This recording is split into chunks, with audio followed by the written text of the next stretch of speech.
1953। প্রিয় mister Diego, আমি এই চিঠিটা লিখছি হাসপাতালের একটা ঘর থেকে, ঠিক অপারেশন থিয়েটারে ঢোকার আগের মুহূর্তে। ওরা বারবার বলছে তাড়াতাড়ি করতে হবে, কিন্তু আমি ঠিক করেছি লেখা না শেষ করে যাব না। অপূর্ণ কিছু ফেলে রেখে গেলে শান্তি পাবো না, বিশেষ করে এখন যখন আমি বুঝে গেছি ওরা ঠিক কি করতে চাইছে। যখনই আমি একটা গান লিখতে বসি আমার মনে হয় যেন তোমাকে চিঠি দিচ্ছি। লোকগানের গায়করা কখনো কাককে দুধ বানায়, আবার কখনো কবুতরের পায়ে বেঁধে পাঠায় বার্তা, কিন্তু সেসব দিন চলে গেছে যখন এক নারী বার্তাবাহী পাখির পায়ের সুতো ছিঁড়ে পথ চলা মানুষের জামার প্রান্তে বেঁধে দিত। ভাগ্যবান তারা যারা কোনো দূতের পায়ের ছাপ ধরে হাঁটতে পারে, কিন্তু যখন কাউকে চিঠি পাঠানোই সম্ভব হয় না তখন শুধু হাওয়ারাই থাকে। শেষ কবে চিঠি লিখেছি মনে হয় 6 মাস 7 মাস আগে। আমার খুবই ভালো লাগে চিঠি লিখতে, চিঠি পড়তে। আমি আবার একটা রাফে লিখি, হ্যাঁ, তারপর সেখানে বানান টানান ঠিক করে আবার ফেয়ার খাতায় লিখি, তারপরে একটা ভালো সুন্দর সেন্টেড কি বলবো হ্যান্ডমেড পেপারে আবার রঙিন পেন দিয়ে লিখি। তো আমার এইসব বিষয় ঘাঁটতে ভালো লাগে, সময় ব্যয় করতে ভালো লাগে। উত্তর আসুক আর না আসুক, আমার যেটা করতে ভালো লাগে সেটা আমি করতে চাই, সেজন্য আমার চিঠি লিখতে ভালো লাগে। আমি লিখে পাঠাই। অনেক সময় হোয়াটসঅ্যাপে উত্তর আসে বা অনেক সময় আসে না। আমার মনে হয় আমাদের জীবন থেকে এই অপেক্ষাগুলো চলে যাচ্ছে। আগে যখন ল্যান্ডলাইন ছিল তখন আমরা কাউকে ফোন করতাম, সে বাড়ি ফেরার অপেক্ষা করতাম, তার বাবা মা তাকে খবর দিয়েছে কিনা যে ফোনটা করবে সেই অপেক্ষা করতাম।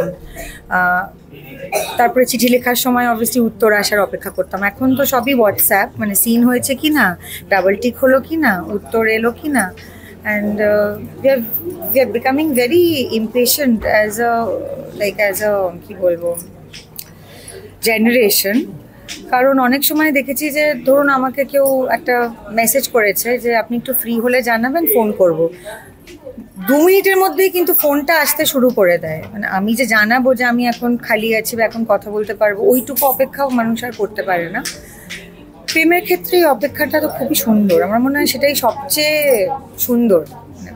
প্রেমটা হয়ে গেলে বা তারপরে ঠিক আছে সেটা চললো, পরিপূর্ণতা পেলো বা পেলো না, কিন্তু অপেক্ষাটাই সবচেয়ে সুন্দর, সেটা অনুভব করতে তো ভালোই লাগে।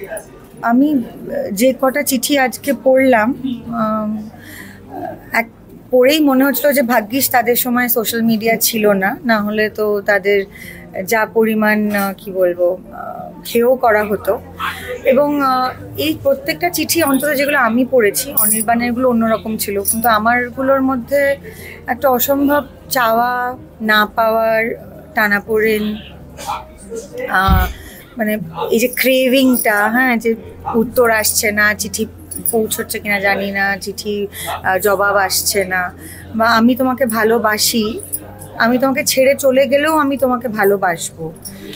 সেই চিঠিগুলো আমি যেগুলো আজকে পড়লাম নিজের হোমওয়ার্ক করার জন্য লাস্ট 4-5 দিন ধরে অনেকবারই পড়েছি, এবং ওটাই মনে হচ্ছিলো যে ভালোবাসার পরিপূর্ণতা পেয়ে গেলে সেটা আর হয়তো ওই জায়গাটায় পৌঁছয় না।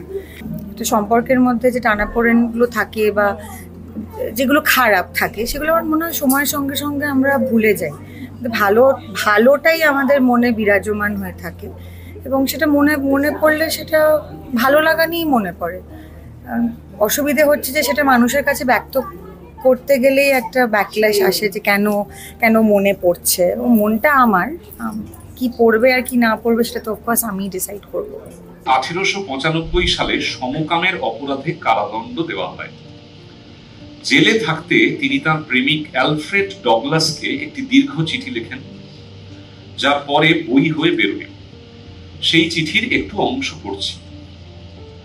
প্রিয় বসি, দীর্ঘ ও নিষ্ফল প্রতীক্ষার পর ঠিক করলাম আমি চিঠি লিখি। তা তোমার পক্ষেও ভালো, আমার পক্ষেও। কারণ ভাবতে ভালো লাগে না যে দুটো বছর জেলে ছিলাম, কিন্তু তুমি একটা লাইনও লেখনি, একটা খবরও দাওনি।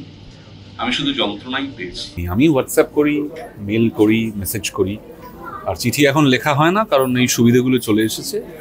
তো কতটা কি মিস করি না করি, অনেক কিছুই মিস করি, আবার অনেক কিছু সুবিধেও নিই। আমি এই তুলনা ভেবে দেখিনি। চিঠি লিখতে একটা সময় খুবই ভালো লাগতো, পড়তেও ভালো লাগতো। আজকে ব্যাপারটা যেগুলো হয়েছে, যেগুলো সব চলে গেছে আমাদের প্র্যাকটিস থেকে, সেগুলো নিয়ে অনুষ্ঠান হয় এখন। আজকেও তাই হলো।